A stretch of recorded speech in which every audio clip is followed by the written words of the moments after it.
जय हरी. सर्वांना एक सांगू का? माणूस म्हणलं की चुकीचा पुतळा आहे.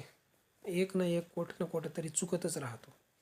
मग अशी चूक झाली म्हणून स्वतःला दोषी किंवा पतित किंवा अत्यंत निकृष्ट दर्जाचं न समजता, जर भगवंतावर निश्चिम भाव असेल, श्रद्धा असेल, संत वचनावर विश्वास असेल, तर त्यालासुद्धा एक समोरचा मार्ग आहे.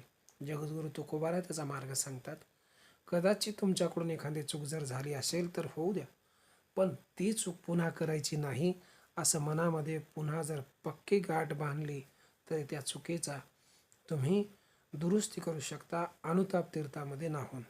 एकदा जर तुमच्या अंतःकरणात अनुताप झाला की मग मात्र त्या दोषापासून तुम्ही निवृत्त होऊ शकता.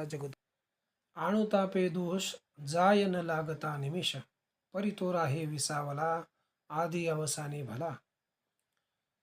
जसा माणसाच्या अंतःकरणामध्ये अनुताप होतो, तो अनुताप सदैव जर मनामध्ये राहिला तर आपलं काम झालं, असं जगद्गुरू तुकोबारायचं म्हणणं आहे. जय हरी.